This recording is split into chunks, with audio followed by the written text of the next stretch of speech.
हाय सांग माने तो आज आम बाहरी गलु हाट को कौन कौन होउची सबू आपण को देखू देख तो चलो वीडियो टी स्टार्ट करिबा।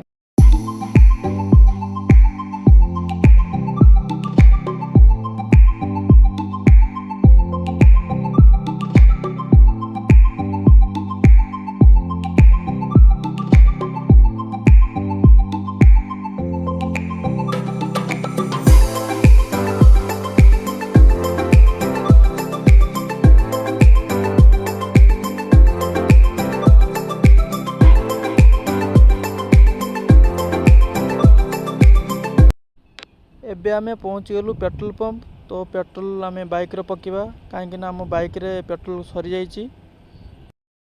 एबे आमे बाइक स्टैंड रे बाइक रखी आसिलु। तो यहीटा हूँ हाटर मेन गेट। तो आमे यही पटे देखी जीवा चलो।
सांग मैंने देखिपे मो हाथ गोटे परिवा अच्छी बाकी परिवाटा कौन मु तो जानी ना।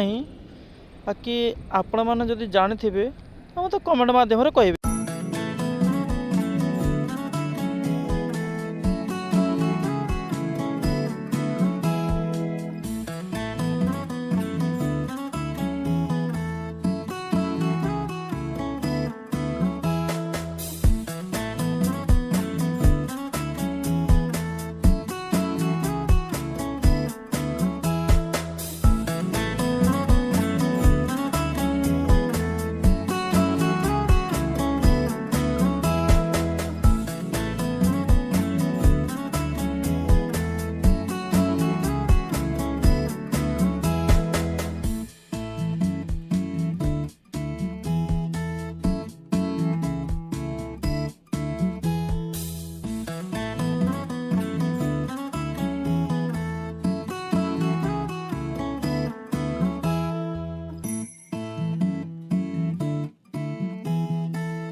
फाइनाली आमर मार्केट सरी जाइए देखिपे। मुझे अखारे पूरा फुल परिवा सब लेकिन जाऊँगी।